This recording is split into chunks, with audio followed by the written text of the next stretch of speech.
Hello and welcome back. Thank you for joining me today. And thank you, as always, for your dedication and commitment to your practice, which is huge. In fact, it's the highest offering you could give anyone, anywhere, at any time. And there is nothing that is even remotely comparable. There you go. So thank you. Now, while we're here, let's have a conversation that's based on chapter 17 of the text of A Course in Miracles, section 1 specifically, which is bringing fantasy to truth. Okay, bringing fantasy to truth. So, well, when we think about fantasy, just go there. Yeah, not that kind of fantasy. That's what we think about in the world is something that is not present that we would like to be. That's a good working definition. Something that isn't that we wish were. Something that is not true that we wish were true. This wish to have it be other than it is makes it real to us.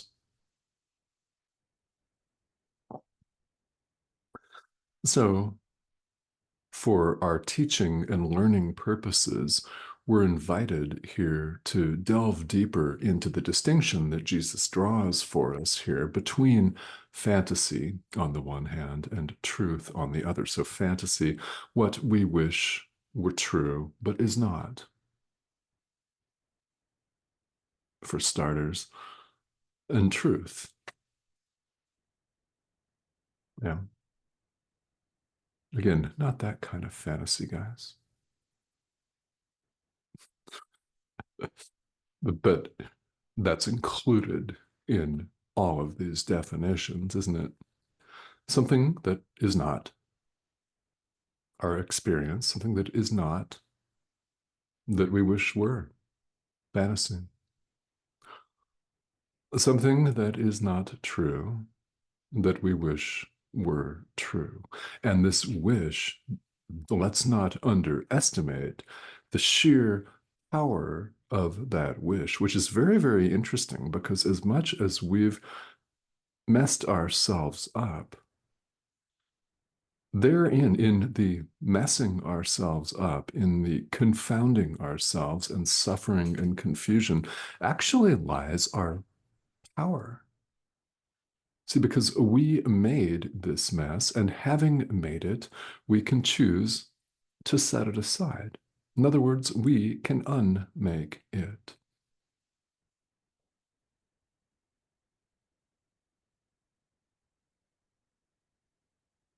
Our reality is forever sinless. Sinless. There is no sin. I know that many of you have been raised to see yourselves as a sinner. Now, I certainly was. I was raised in not one, but two very fundamentalist Christian traditions. And by fundamentalist, I mean our building is correct. The building across the street that meets an hour earlier or an hour later is dead wrong, and they're all going to hell. That kind of separation thought. This is something that's quite rampant, it's quite common, and perhaps you've experienced this in your lifetime. And perhaps you have not, really, and it doesn't make any difference what your background is or is not here. This course is universal. It is. It's universal in theme and application. It's a self-study curriculum, and anyone is welcome. That's the point. Anyone is welcome. And truth, by the way, is not property. A single building does not own it. It is not property. You don't have a title to it. You don't sign a contract guaranteeing your exclusive right to truth for all time at the expense of everyone that appears out there. Yeah, let them all fend for themselves.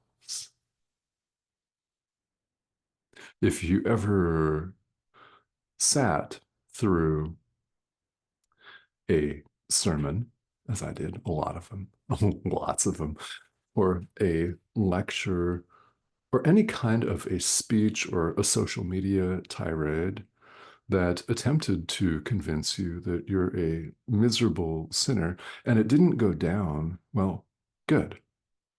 If you couldn't swallow that, that makes perfect sense. Think about it this way. This is A Course in Miracles. You're an adult. All of that inculcation is the past. Forgive it, release it, let it go.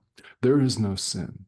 Why? There is no separation of any kind. Even the belief in sin, this idea of sin, involves a separation. Why? Because there is one apparently separate being that transgresses against another apparently separate being. One offends, the other punishes. One acts or omits, and one disapproves of said act or omission. God has no ego to be offended. Ooh, you know that's true. God has no ego to be offended. There is no separation of any kind. None. It's one of these ideas, and there are many of them from this course, that sounds so simple right here in the abstract on a video or in some kind of a presentation or a talk. It sounds so true, and so it is true, by the way, and it sounds so real and so applicable, but we go forth in the world and promptly forget it. Why? Because we've been conditioned to believe that we're separate. Reality is totally sinless. There is no sin. If you've ever felt like, how could this possibly be? How could God want to punish me for going to a different building on Sunday? Or for deciding that you wanted to sleep in on Sunday? Anybody ever make you feel guilty for that? Mom, you don't have to raise your hand, right? I mean, these are simply some examples of the ways that we get in our own way here in the world. And we do. And there's nothing we can do as kids because here we come and our parents have been conditioned to see things in a certain way because their parents and the world conditioned them to see things in a certain way, and on and on and on and on and on. And we come into this, and there's no way that we can avoid the conditioning because we get it from our immediate family. We get it from our siblings and our friends. We get it from our teachers at school growing up. So by the time we're very, very young, we're already conditioned to think that this is the Son of God, that this is you, this thing that's 80% water is the Son of God. And this appears to be separate from 8 billion other things that look sort of like this. All of that.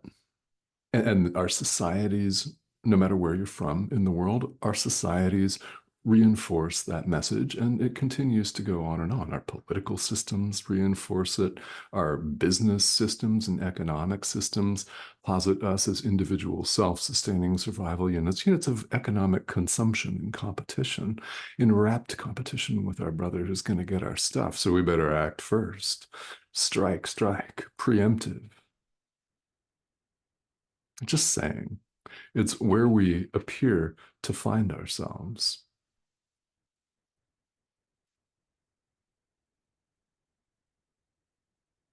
So you might ask, and it's a great, great question, why are we still doing this? If none of this is our reality, why do we hesitate to let it go? Hmm, that's a great question. The answer is we have not yet appeared to let it go because we want it to be true. We want our fantasy of separate bodies spinning ball of rock that we call our home. We want all of this separation fantasy to be reality. We want this separation to be true. So it looks true to us. It feels true to us, moment to moment every day, as long as we want it. Should you choose to want something else instead, you would see that something else. If you want to see separation, voila, you see separation. Lots of these guys, separate seeming these guys. Yeah.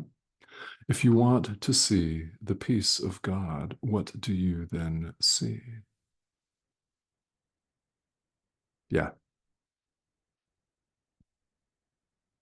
So we have not yet appeared to set the ego, this dream, aside because we still value it. Now, here's the deal. The Course tells you in many places, especially in the text, that you're no longer wholly insane. Well, isn't that exciting? You're no longer completely insane. And you know that's true because you're interested in spirituality. You have listened more than once, I might add. You have listened to the call of our inner teacher, the Holy Spirit, who is always speaking to us. Always. The question, are we listening? And you have been more than once. You have formulated the thought that there's more to it than just meeting the needs of this thing. I don't know. Of course, it's true. There's more to it than that. There's more to it than checking email, for which I'm very, very thankful. You? Yeah. Yeah. I mean, my inbox is waiting for me after this is over. And I'm sure it's stuffed full. Yeah. There are multiple ways that we distract ourselves in the world, yet you're no longer wholly distracted. Remember at the outset where I thanked you for your dedication and commitment to spiritual practice? The magnitude of that is something that we often lose sight of. So I want to emphasize that for you. It is of critical importance that you're here right now. I don't know what you're going to take away as a moment of inspiration from this conversation. That's completely between you and your inner teacher. See, when something lands for you, it's him. It's not this. This is a pixelated image on your screen, which I, yes, deliberately wish to de emphasize. When something lands for you, it is the Holy Spirit. Please count on that.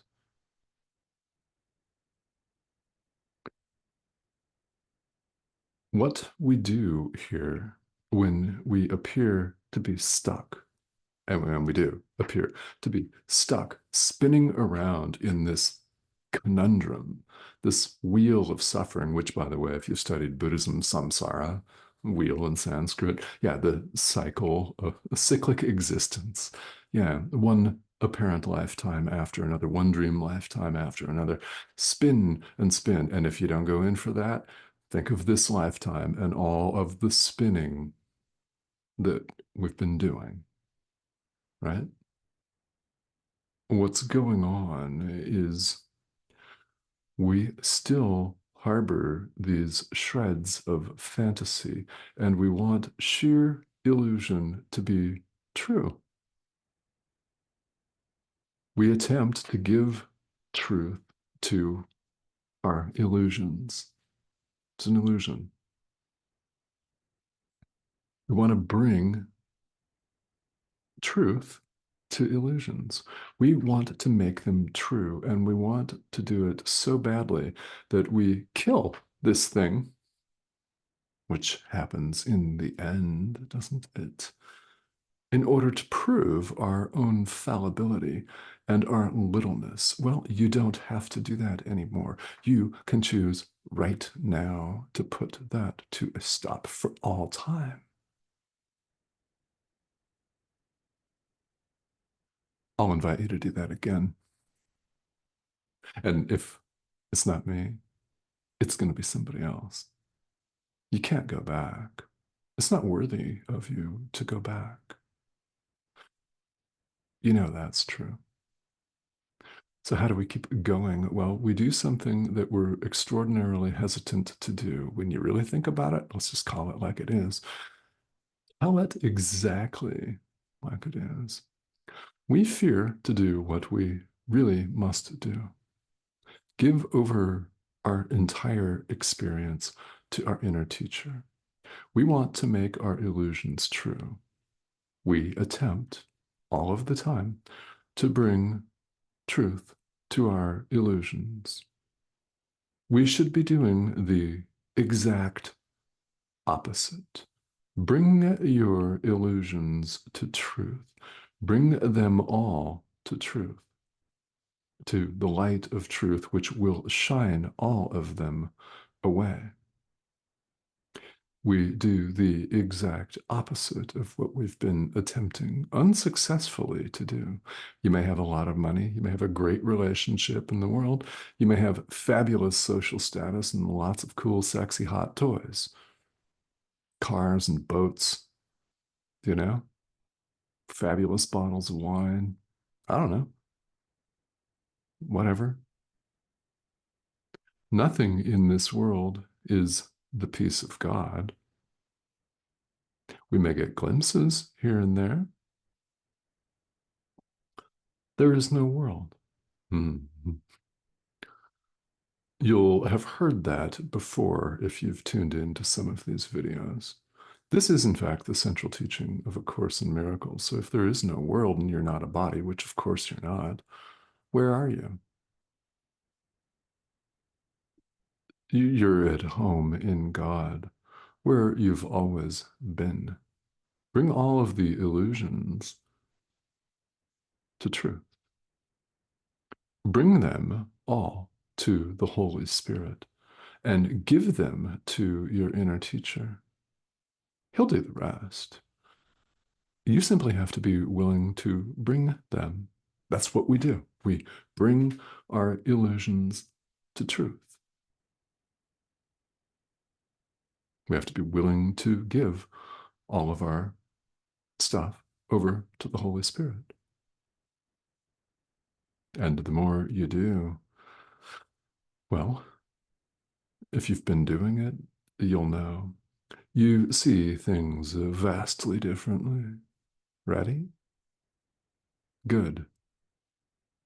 We find this very, very difficult. You will find it difficult on the path because we fear that we're giving everything away to an outside power.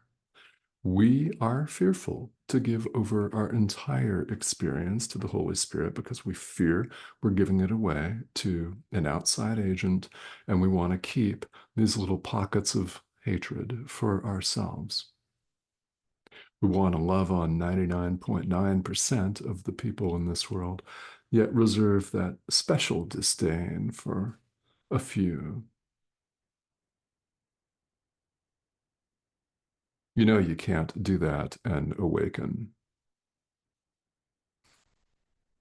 I mean, it makes sense, right? That's why this course repeatedly drives home the message that forgiveness is either total, or it's not at all. So we can choose to make it complete. We can bring all of our ridiculous drama to the light, bring all of our illusions to truth, and have them absolutely shined away.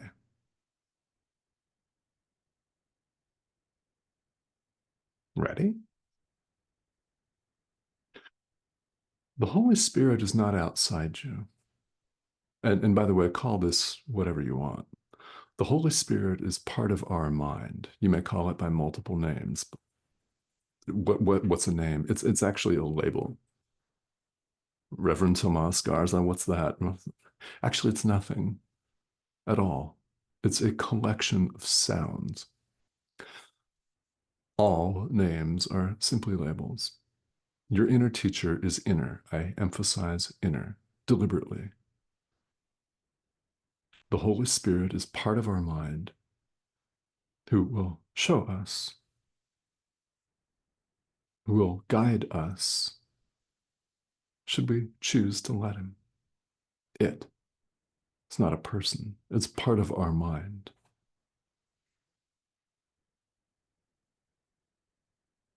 This is what it comes down to always. We give over all of our stuff for the purposes of healing the mind. We give them to the Holy Spirit, release them to Him. We're freed of the obligation of having to deal with it, for starters, and our inner teacher knows what to do with all of that. That's not up to us to do. All that's up to us to do is bring this willingly and follow the guidance of our inner teacher, who will tell you how to act, what to say, what to do in any situation. All we supply is the little willingness that this course talks about in many places, the little willingness to bring our illusions to truth. The light of truth will shine them all away.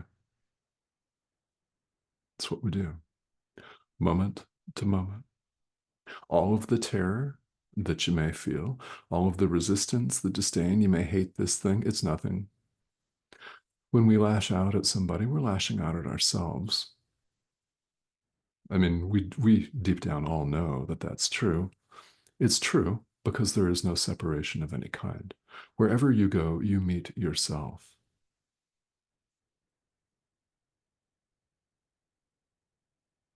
What are you giving yourself? Hatred and judgment and blame? Or are you extending love? When you extend love, forgiveness, kindness, when you share joy with what appears to be another person supposedly out there, you're sharing it with yourself.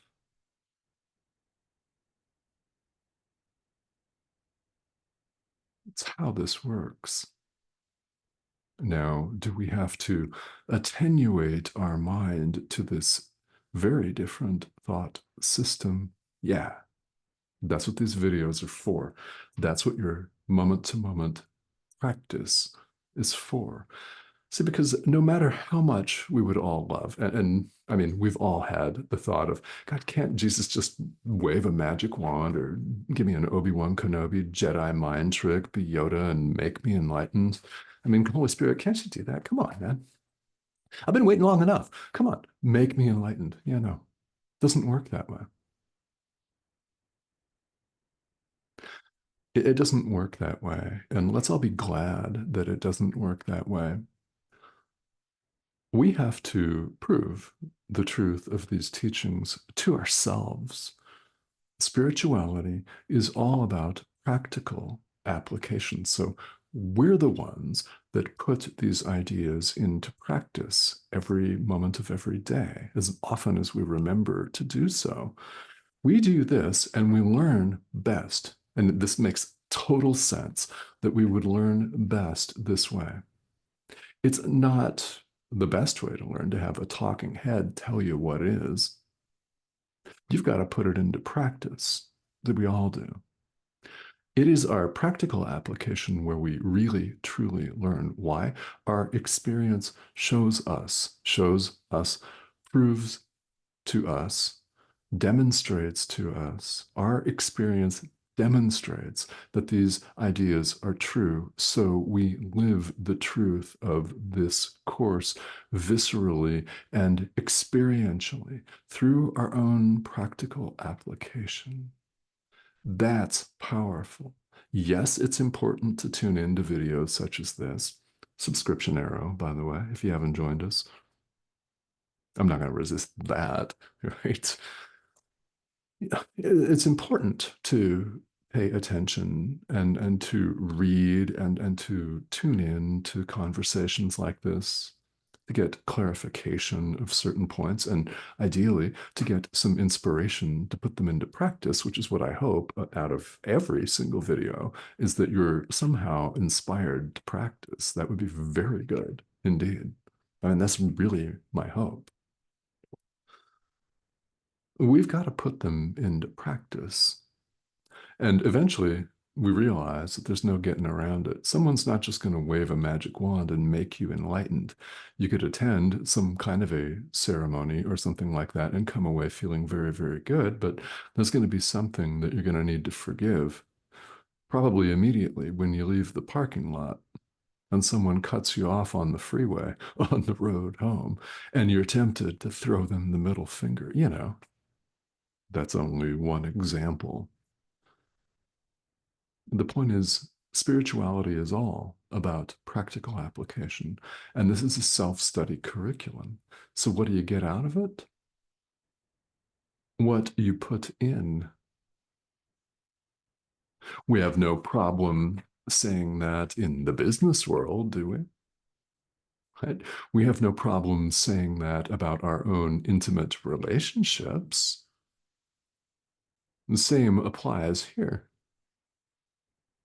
Nobody's going to wave a magic wand for you. Now, that said, there's tremendous help available,